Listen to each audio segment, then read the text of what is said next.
Welcome back into MLS Digest, everyone. We've made it through the off season, and the 2025 MLS season is officially here. This weekend, we had our first slate of competitive matches since about 2.5 months ago when LA Galaxy beat New York Red Bulls in the 2024 MLS Cup final to add to now its sixth star. And it may not feel like that long ago, but during these winter months, it can feel like forever.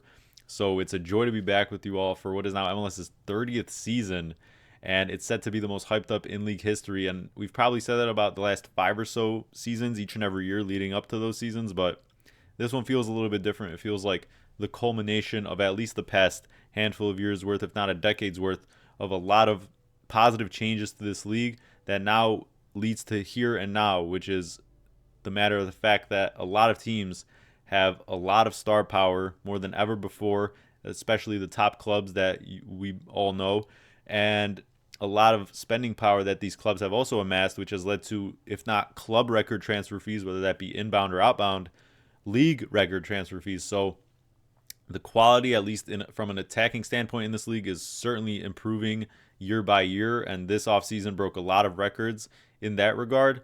And at the very least, there will be a lot of drama and a lot of entertainment in this 30th season. So, as is tradition before any season, I'll be going over my predictions for both conference tables, West and East. And this will be a two-part series, though. In this video, I'm only going to be going over the Western Conference. I'll drop the Eastern Conference prediction video shortly after this one, so be on the lookout for that if you're interested in that as well. But in the case of the West, I think it's the far weaker conference compared to the East, just spread across, and especially the top dogs in both conferences. I think the East has a clear advantage in terms of the firepower there. And I think there's a lot more parity in the West. It's going to be interesting to see how this table turns out, because I think you can make an argument for a lot of teams, especially the ones that didn't make the playoffs last year, as being contenders or playoff teams at the very least in the West, considering how they got better.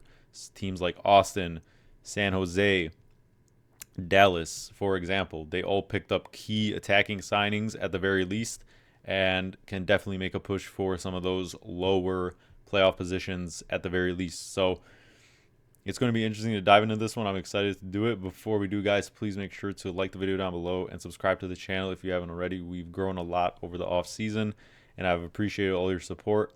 And I'm excited to get into this consistent content once again. We're going to be dropping more videos per week.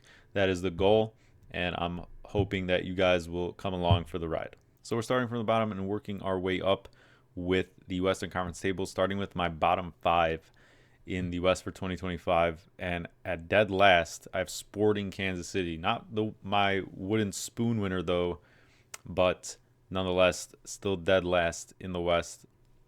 This team is almost just as old as they were last season, in which they were, I think, second to last in the West, if not third to last. And they got rid of club legends like Johnny Russell and Tim Melia, which, it was basically time for that anyways. And besides that, their only main two moves were getting Dejan Joveljic from the Galaxy because of the Galaxy's cap constraints. And that was a fantastic pickup by them. I can't fault them for that. He's been a killer of a striker. When he gets his chances, he's a poacher. He's a great finisher, but he needs that service.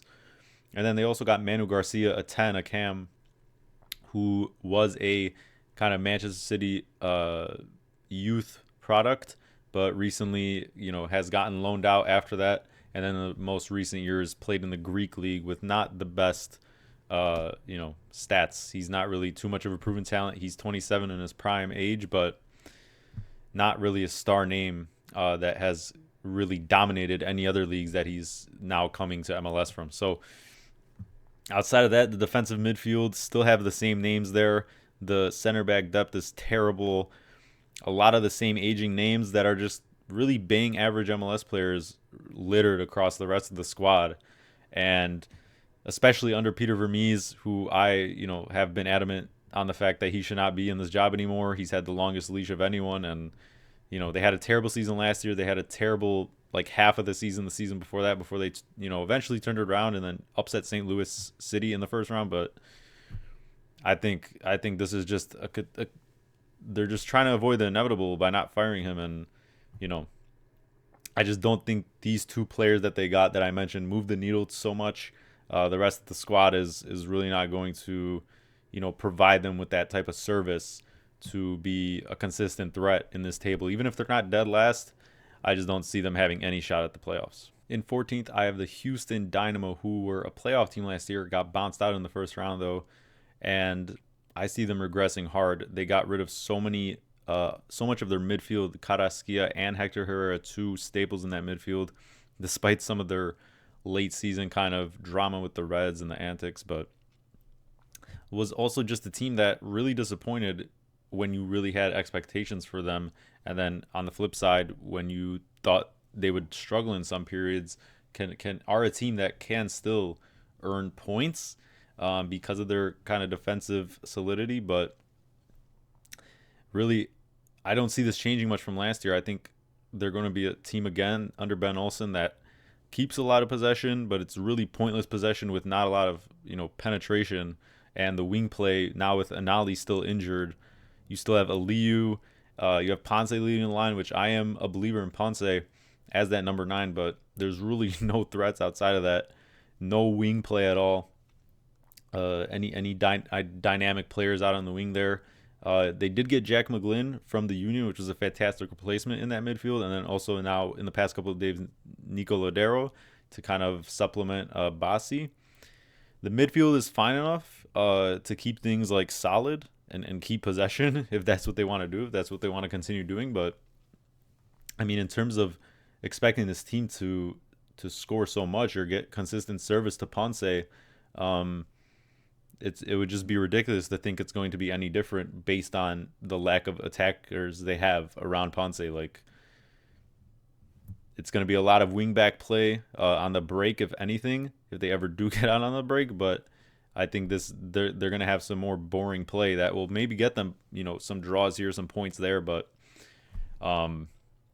which could then, maybe push them a little bit higher up this table. But I just don't think they've done enough, and they got, fortunate in some phases of the last season where, they picked the points where they probably shouldn't have, and vice versa. So, I could be wrong on how low they are here, but unless they do something in the summer, then this is just not a team I'm very high on. In 13th place, I have Real Salt Lake, which is just insane to think about and say, considering where this team was in mid-season last season and right before the summer transfer window. But then they got rid of Andres Gomez in that summer transfer window to the French league, and then it all came falling apart. Chicharito got his suspension for, I still don't think we know the reasons, and then his form fell off a cliff. Literally didn't score a single goal for the last 10 or more games, including the playoffs. And Gonçalves really didn't show up as that DP10 signing. And now even more so in the winter, they've been stripped for parts with Anderson Julio leaving. And now it's just a lot of youth, but not a lot of top quality depth. You still have Diego Luna on that under 22 deal. You have Marchuk and Brook on the right wing. And then your striker options are Forster Ajago and Elias Manuel as the main guys. But I think Manuel, actually, in the past couple of days, there was a report that he's leaving the club because of some disagreements. And drama has literally followed him everywhere he's went. So the midfield is mostly the same, intact, same as the defense. Made a goalkeeper change with one of their goalkeepers leaving, but I think this team is going to be really starved for some attacking. It's really going to have to be the Luna show, and I think there's going to be a lot of frustration, which is, I don't know. The deals they got, especially for Andres Gomez, just was one you had to take because of the fee, but that really just messed up their chemistry and their wing play late down the season. And they still somehow ended third just because that's how good they were in the first half of the season, that even though they were so terrible towards the end, they still earned a home playoff spot in that best of 3 series round 1, which they did actually, though, get bounced by Minnesota. So RSL, I think they're due for a major regression.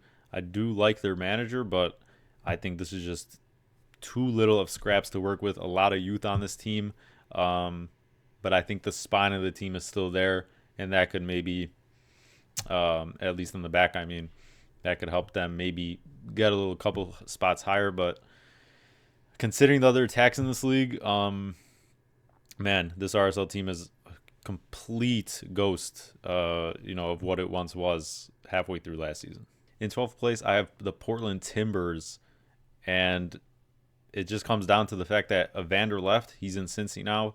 You did replace him with David Da Costa from the French league, who doesn't have terrible numbers there, but also doesn't have standout numbers. Yes, it's still a top 5 league, so you have to take these things with a grain of salt, but we can't just expect him to come in and be that level that Evander was, because he's an MVP candidate in this league, and the numbers that he put up was just ridiculous. And this team still barely made 9th place because that's the type of style this team plays. It's very back and forth, goal fests, and this defense didn't really get much better.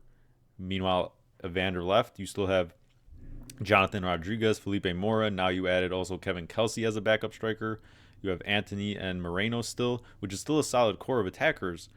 But it's all down to how Da Costa comes into this team, if he can even replicate any semblance of what Evander was doing. But on the flip side, if they're going to continue to play this style, then, odds are that I just don't think personally he's going to replicate Evander's form. And at the same time, their defense was just absolutely horrific. So that only in them 9th spot, I can only see them getting worse here, despite the fact that they might still be an amazing attack, because I just think it's going to be more of the same, but not the same level of keeping up with your opponents in terms of just simply outscoring them. In 11th, I have San Diego FC, the expansion side in its first season.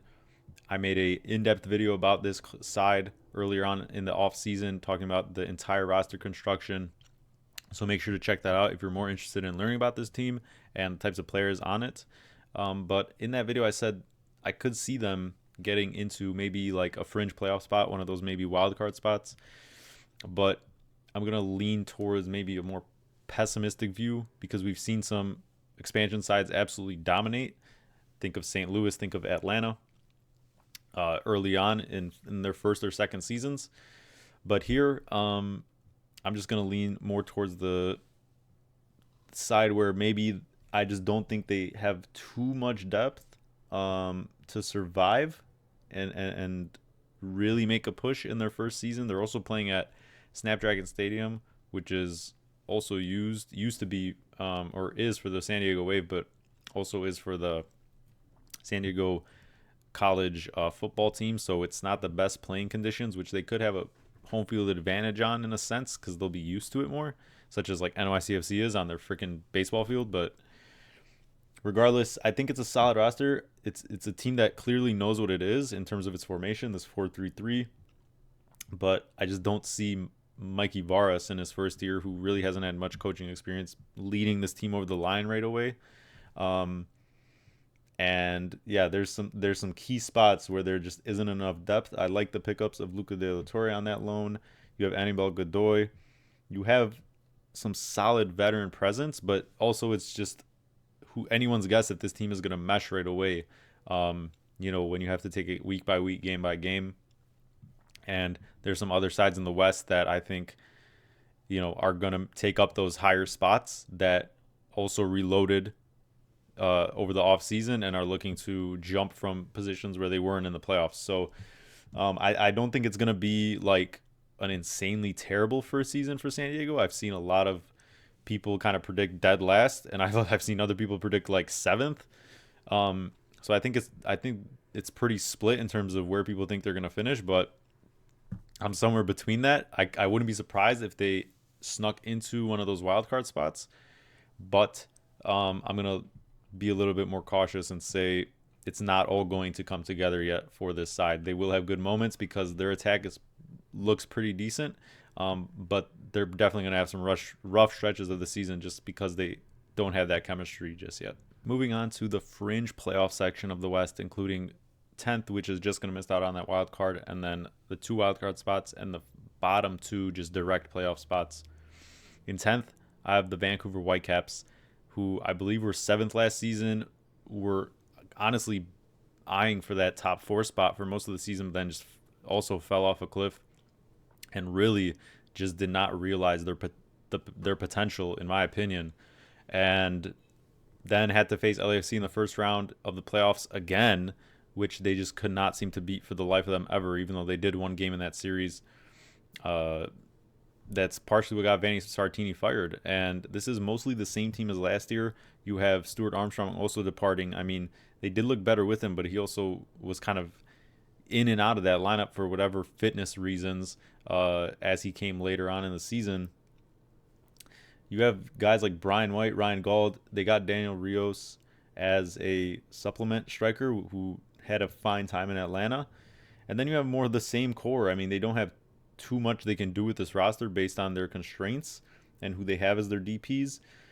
And, it's a 5-3-2 or whatever you want to say.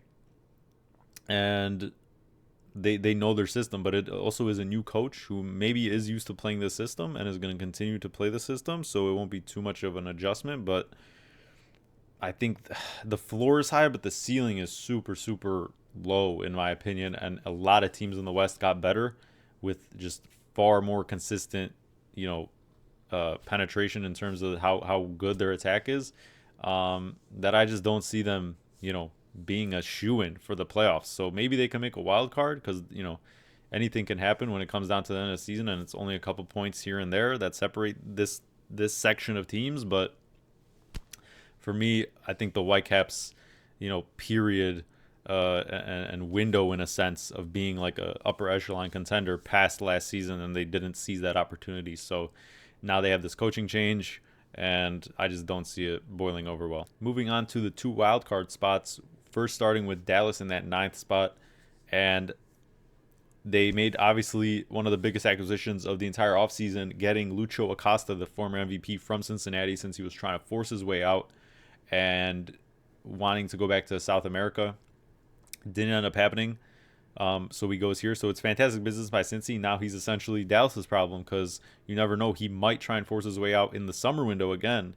And that could cause problems. So it's hard to tell. But the attack right now is looking very, very solid. You have Lucho Castro at the 10. Anderson Julio on the left, who came from RSL. Fast, young, dynamic player. Peter Musa, who has just completely shown his quality in his first season with Dallas, was an absolute killer. And then, a couple other guys that have stuck around, like Delgado, Pomacall, and they also added Shaq Moore on that right back. So some fantastic business from Dallas. The problem is that defense and that kind of spine, that those defensive midfielders, and in transition, I think they're really going to get into some barn burners. And obviously there's that question mark, like I said, about if Acosta stays for a full season. I've seen a lot of pundits and other people predict Dallas way, way higher. And I think they're going to be in a Timbers type of last year situation. They're going to get into very high scoring games probably. But we still don't really know what this identity will be with the new coach.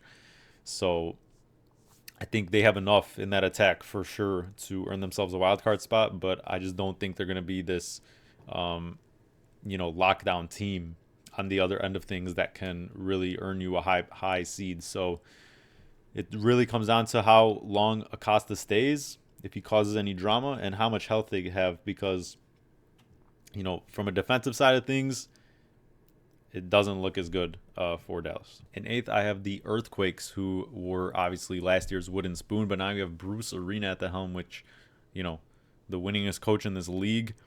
And we saw what he just did with the Revs a couple of seasons back when he joined them before leaving. He can turn a team around, and he has the complete trust and, swing in terms of getting that front office to spend. And we've already seen the additions: Chicho Arango, Josef Martinez, and some other trades, between a lot of trades actually, between the Earthquakes and the Revs. So now they have Mark Anthony Kaye in that midfield to pair with some kind of youth in that midfield. Obviously, Lopez, Pellegrino, Espinoza, all solid attackers. Just the big problem was just that transition and those midfielders and defense. Most of that defense does stay the same, so I am knocking them for that because, they were wooden spoon for a reason. I think Bruce Arena can definitely get them in a wild card type of situation, just get that type of stability there and not have them be one of the worst teams in the league. But there's definitely still work to be done. But yeah, can't rely on them to be too consistent, too kind of, and lock it down too much.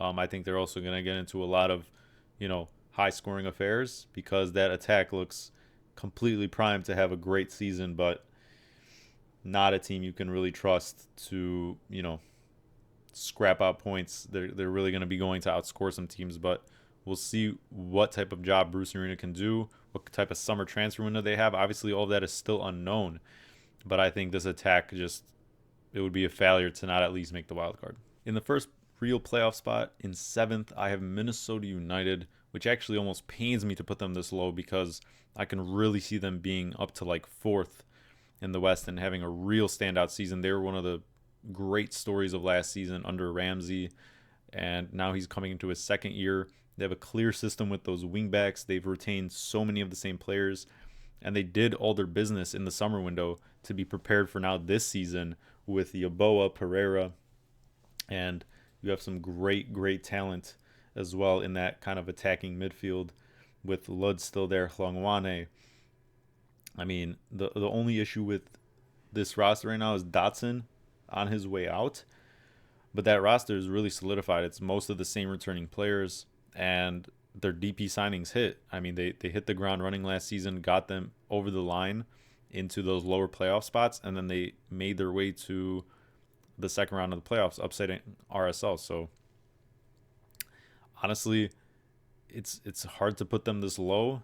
I couldn't be mad at anyone if they put them, a couple spots higher, or maybe even more, based on the other top teams in the West maybe regressing, which I'll get to. But man, I'm still very bullish on this Minnesota side, even though I have them seventh.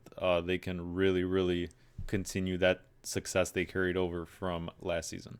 In sixth, I have St. Louis City, which, if it holds true to my opinion, would be a massive turnaround. But we saw how amazing this team was after the summer transfer window with all the German attackers coming in and all the other signings they made. They have a clear, belief in terms of the type of players they're signing, and I think they did get a little bit better defensively. I don't think they're going to be fantastic, but they do have the offense to just simply, outwear you and just put you in such big holes. So I think it's going to be a big turnaround. I think there's no way that they don't get into, at least the wild card. It could be another situation where, in like a Dallas or the Quakes, where it's going to be more back and forth with them, but they will have, I think, the better attack, the more meshed attack already, since they already have had that half a season to play together.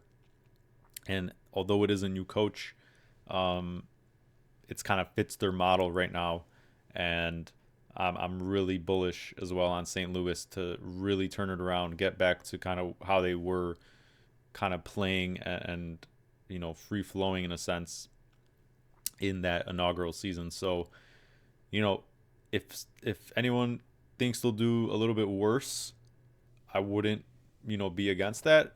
I think a lot of the teams in this category, outside of Minnesota, are very like back and forth. And I'm just think St. Louis has the far better attack compared to like a Dallas or San Jose. So, and especially the one with more chemistry, since Dallas and San Jose are going to have a couple new players coming in that have not played together yet. So there could be a learning curve there with some just a little bit of tougher stretches for those other two teams. Moving on to the top five in the West. And in fifth, I have the Rapids. There's a lot of continuity in this team as well, similar to Minnesota, who we just talked about. A lot of the same roster, and it's one that I really like. A lot of talented pieces that have a lot of chemistry. Mihailovic, Navarro, Bassett, Cabral, and now you add Josh Atencio in that defensive midfield, and that is a very solid signing. Obviously, got rid of Bombito in the summer, I believe it was, or something like that, and that was a huge loss on that back line. But now you got Owazim from Cincinnati. You pair that with Maxo, and the wingback situation is pretty okay. Actually, Reggie Cannon just got picked up a nasty injury in that Champions Cup game against LAFC, which they did beat LAFC 2-1 in that first leg. So that could put a hamper on some things. But regardless, made a massive move, one of those in-league cash transfer trades, picking up Cudi Pietro from DC United, a young talent, and he's going to be out for maybe a month or so with a shoulder injury that he already had surgery on, but nothing that's going to keep him out too long, and that just adds to their attacking potential. And with Chris Armas still at the helm again, another year for him. They slipped at the end of last season, but that was because of a lot of injuries and a terrible matchup in that first round with LA Galaxy, who just beat the brakes off them. But I think if healthy, this team has a lot of attacking talent, and they bolstered up in terms of one of their center backs, one of their defensive midfielders, and the rest of the team have the same. It's the same guys just going at it again, and they could have gotten a top 4 spot down the line at the end of the season, but those injuries really just killed their momentum, and it was just unfortunate. So I think it's really not out of the realm that they could maybe even get top 4, but some other teams above them that we'll get to, I think, just squeak them out. In the 4th spot, I have the LA Galaxy, and this actually might be a little too high considering all the things they're going to be facing at the start of the season and just the injuries and the turnover they've had in this short off season since winning MLS Cup. Obviously, you have Ricky Puig out for basically like 75% of the season, if not more, with that ACL tear. Who knows what position he'll be in by then to even risk him coming back and contributing, important minutes down the stretch. Also, you lost Dejan Jovic because of the roster turnover, the cap constraints, the way they had to just get him off their books. And in replacement, though, you got Christian Ramirez from the Crew and Nascimento, a youth talent from Botafogo. So that's a great way to replace your striker depth. But then you're going to also have Joseph Paintsel injured for several weeks, if not almost like 2 months at the start of the season, which really just leaves Fagundes and Marco Reus running the show in midfield, since they also lost Mark Delgado to rivals LAFC, which is a terrible, terrible loss considering the fact that Puig is out. So he's just a player you cannot replace. He's just one of those players that is one of one, and you cannot replicate what he does because he brings them out of the back so much, drops so deep to initiate these attacking phases. And who knows as well if Gabriel Peck, if a bid does or doesn't come in for him in the summer because he's been playing out of his mind, won the Young Player of the Year or Newcomer of the Year, it was one of those, and who knows, that could derail their fluidity as well if he leaves in the middle of the season in the summer. And they just didn't get much better in terms of defending the transition. If they do get caught out in transition, Marco Reus and Fagundes are good from an attacking standpoint, but Marco Reus specifically is not going to be asked to have any responsibility in terms of tracking back at his age, and they could get caught out and probably will a lot of the times. And so that doesn't mean if they're in 4th or maybe even a couple spots lower because of these problems, that doesn't mean they're a bad team and they can't make noise in the playoffs. We saw what the Red Bulls did from the 7 seed and made the run. It's just about having that health towards the end of the season because everyone wants to win MLS Cup, and that doesn't make the Galaxy a bad team if they underperform this season or drop a little bit lower than even what I have in 4th. If they get healthy, they can be just as dangerous as anyone. But the other problem is that they were also terrible on the road last season, and so had to rely on their perfect home form, and you just expect that to regress with all these problems. So 4th might even be a little too kind, and these new players will still also have to have some chemistry together, the ones they've picked up. So I have them in 4th, could even be a little bit lower, and we'll see how they deal with all these players and the roster turnover. In 3rd place, I have Austin FC, which, if true as well, would be one of the biggest turnarounds from last season out of any team in MLS. Completely missed the playoffs last year. Also got rid of Wolf, their coach, for a new coach. And, although it is Nico Estevez, but regardless, they spent basically, I think, second most amount of money, if not first.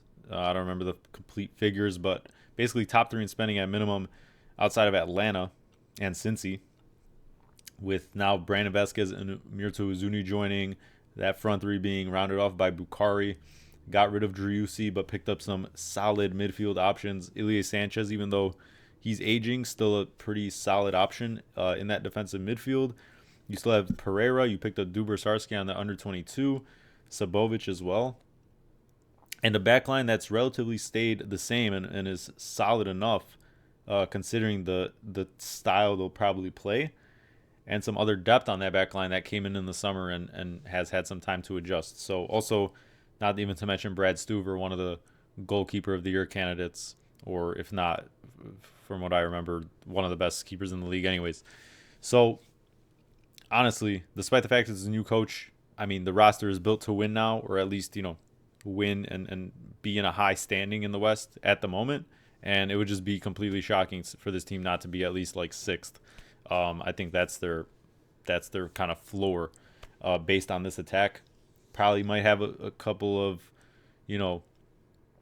a bad start maybe because of the chemistry issues. We'll see, but I mean, this is, an attack that just should be flying, and it would be a complete disappointment because at this stage in MLS, still spending on these proven players, especially like Vasquez. He's a proven striker in this league. Uzuni has been killing it in Spain. I mean, they should be tearing this conference up. So I have high expectations for Austin this season. In second place, I have the Sounders, and they made some solid moves as well, even though they have a lot of continuity, and that continuity, most of those key players are aging. They made some solid additions. Obviously, the main one being Jesus Ferreira as that kind of number 10 or center forward option instead of Jordan Morris. You would hope Pedro de la Vega, has a much improved season from last, and that midfield as well, still very solid, and one of the best defenses in the league, bar none. So they're a team that, locks it down. It may not always be the prettiest, but now they have another more, maybe not more proven, but a younger option in Jesus Ferreira that, can get you goal contributions for sure. The only issue is his health sometimes. And just a team that's been there before. I think this is a West that's still ripe for the taking, and the Sounders just seem to turn it up at the halfway point or so going on every season. Maybe they might have a rough patch here or there, but at home they're pretty flawless. And under Schmetzer, I mean, I just think they've been there, done that. They might have some issues at the start here with the congestion with Champions Cup and the other competitions they'll be in, maybe, which could maybe knock them down a few spots. But I think top four for this team, especially with the addition of Ferreira, should only make this attack have a little bit more juice because they know what they are. They have the same group, and it's a defense that is pretty reliable for the most part. So I expect nothing less than a top four spot from the Sounders this season. And in the top spot in the West, I have LAFC. And honestly, you could talk me out of this though, in terms of maybe not getting that first spot. Last year, they definitely weren't as dominant as they have been in seasons past in terms of getting to that top spot, which they did on decision day. And Giroud has not been, good. He just hasn't been good. He hasn't fit into the system by any means. But still, you got Mark Delgado from LA Galaxy, a fantastic midfield addition after losing a couple players. Used to have Timothy Tillman there, Igor Jesus coming in, the young player. You got Tafari from Dallas, a very young and great center back to add to that kind of back three, back five with the wing backs. Yaya Boa on that left side depth, and the same type of depth on those in those wing backs. And the problem mainly before, recently was the players they sold, which was Bogusz, Campos, Oliveira. Bogusz and Oliveira being their two right wing depth, and now you really only had David Martinez, who's not even 20. But still has some minutes under him as your only right wing option. But they did just sign Cengiz Ünder, the Turkish international, on loan till summer, So they only have him until the summer, but that sets up a move that they could potentially make for a bigger fish, such as Antoine Griezmann, based on reports and just rumors for the past year or so it has been. So there's the potential there. And you also added a Bobasi as a backup option, who is I still rate him.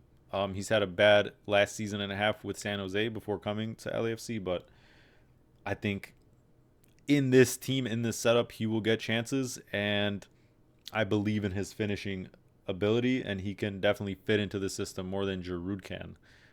With his, I think he has obviously much better pace. He's just a different type of striker than Giroud, and that will maybe take some pressure off Giroud, both just from a production standpoint and the minutes he has to play at his age. So Denny Bouanga, there's not much more that needs to be said. He's still in his prime age, still killing it. He's going to be in transition a lot, and he alone in this system that he is so used to can carry LAFC to obviously at least the top 4 spot. But I think they're just inevitable. I think somehow they're going to do it, and based on their spending power and the summer they'll probably have after Under goes, they'll probably get another top class option, even if it's not Griezmann.